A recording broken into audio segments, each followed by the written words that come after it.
Привет, ARMY. Добро пожаловать обратно на канал Daily Pop Music. Это должен был быть простой день рождения. 7 голосов. 7 пожеланий. Улыбки, смех, все, что ожидали увидеть фанаты. Но что-то изменилось в тот же миг, как Чингук вышел вперед. Никаких шуток. Никакого праздничного настроения.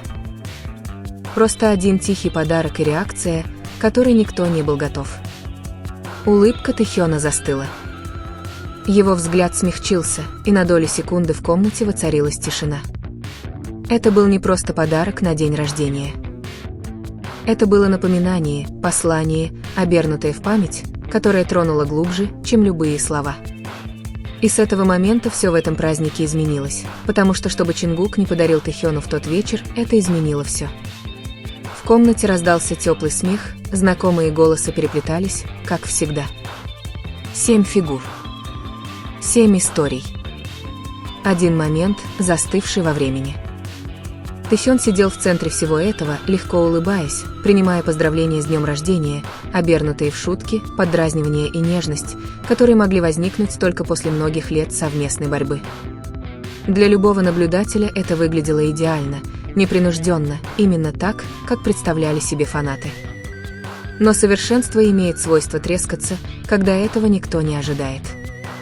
Каждый участник по очереди произносил слова благодарности, тихой гордости, ностальгического юмора, намекающего на ночи, которые могли понять только они сами. Тэхён кивал, смеялся и искренне благодарил их.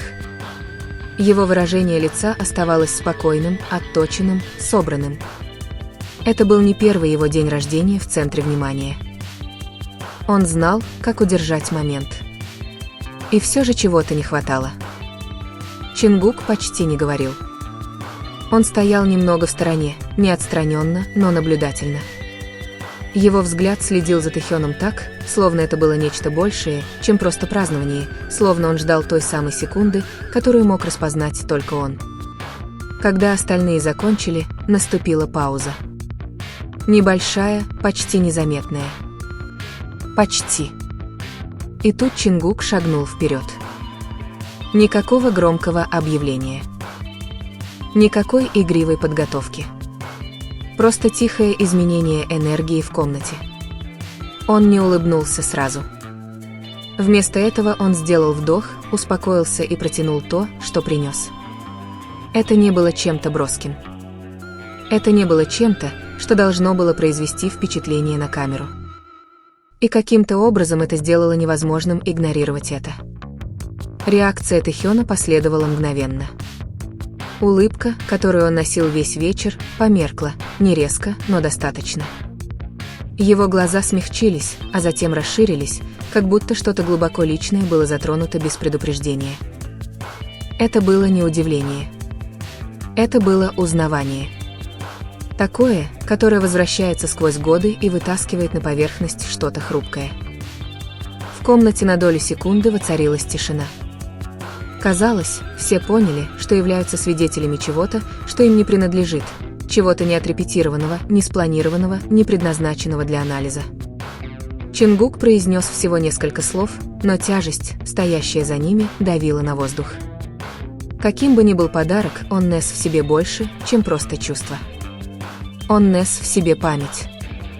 Тэхён опустил взгляд, затем отвел его, а потом снова посмотрел на Чингука. И вот тогда эмоции вырвались наружу. Не слезы, по крайней мере, пока, а безошибочное напряжение человека, пытающегося сдержаться. Его плечи напряглись. Губы приоткрылись, пытаясь подобрать слова, которые так и не вышли. Остальные наблюдали, не зная, вмешаться или отступить, чувствуя, что этот обмен репликами происходит на другой частоте. Позже фанаты будут снова и снова пересматривать этот момент, споря о том, что он значит. Некоторые назовут это братством. Другие будут настаивать, что между строк скрывается нечто более глубокое. Но в той комнате все это не имело значения. Важен был взгляд, который Тэхён бросил на Чингука, взгляд, полный благодарности, уязвимости и чего-то опасно близкого к разбитому сердцу. Потому что, чтобы Чингук не подарил ему в тот вечер, это был не просто подарок на день рождения. Это было напоминание. И как только дверь открылась, закрыть ее уже было невозможно. Никто сразу не произнес ни слова. Тишина растянулась, словно сама комната ждала, пока кто-то решит, каким должен стать этот момент. Тэхён наконец выдохнул, медленный выдох, который не смог полностью успокоить его. Он попытался снова улыбнуться, попытался вернуться к тому образу, который знал мир, но что-то изменилось, и все это чувствовали. Чингук заметил первым. Он не спешил объяснять.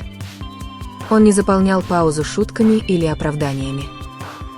Вместо этого он внимательно смотрел на Тэхёна, словно проверяя, не узнает ли он что-то, что заметит только он сам, возможно, сожаление или успокоение. Когда Тэхён поднял голову, их взгляды встретились. На мгновение шум празднования отошел на второй план. Это был не случайный зрительный контакт. Остальные обменялись взглядами. Годы, проведенные вместе, научили их чувствовать атмосферу в таких местах, чувствовать, когда смех должен вернуться, когда напряжение должно разрядиться. Кто-то откашлялся. Другой потянулся за напитком, делая вид, что ничего необычного не происходит. Но это усилие казалось натянутым. Что бы Чингук ни сделал, это провело невидимую черту через весь вечер. Тэхён наконец заговорил, его голос стал тише, чем прежде. Он поблагодарил Чингук, но слов было недостаточно, лишь заглушка для чего-то, что он не был готов сказать вслух. Его пальцы сжимали подарок дольше, чем нужно, прежде чем он осторожно отложил его в сторону, словно боясь сломать его или себя. Уже одно это вызывало вопросы. Тэхён никогда не был небрежен в выражении эмоций, но редко бывал настолько сдержанным. Фанаты знали его открытость, его выразительную теплоту. Эта нерешительность была другой. Она намекала на прошлое, на что-то неразрешенное. Чингук переступил с ноги на ногу, сложив руки за спиной. Он кивнул один раз, подтверждая невысказанное взаимопонимание между ними. Для постороннего это могло показаться простым. Но для любого, кто внимательно наблюдал, это было очень важно. Речь шла не просто о дне рождения. Речь шла о времени. О выборе. О том, чтобы сказать что-то сейчас, а не потом, или, может быть, потому что потом уже не было гарантировано. Празднование медленно возобновилось, но так и не вернуло свой ритм. Смех возвращался обрывками. Разговоры снова переплетались, но непринужденности уже не было. Тэхён смеялся в нужные моменты, но его взгляд постоянно блуждал, иногда по подарку, иногда по Чингуку, иногда вообще никуда. Чингук оставался необычайно тихим. Он не дразнил, не перебивал, не привлекал к себе внимания. Скорее наоборот, он казался облегченным, словно подарок снял с него груз, который он нес дольше, чем кто-либо понимал. Но облегчение не означало покоя. По мере того, как ночь продолжалась, едва заметные изменения становились невозможными для игнорирования. Тэхён сидел ближе к Чингуку, чем раньше, не касаясь его не открыто, а достаточно близко, чтобы намекнуть на намерение. Когда кто-то звал Тэхёна по имени, Чингук первым смотрел на него. Когда Чингук говорил, Тэхён слушал так, словно слова были важнее окружающего шума. Позже фанаты будут анализировать каждый кадр, каждую паузу, каждый взгляд, замедленный до долей секунды. Они спорили, было ли это совпадением или смыслом, неправильно ли были истолкованы эмоции, или же это было просто проявлением чувств. Но камеры не могли запечатлеть всю глубину происходящего. Ведь дни рождения – это не просто праздник. Они отмечают время. Они напоминают о том, что ты пережил, и о том, чего боишься потерять. И подарок Чингука, чтобы он не означал на самом деле, втянул в настоящее что-то старое и хрупкое.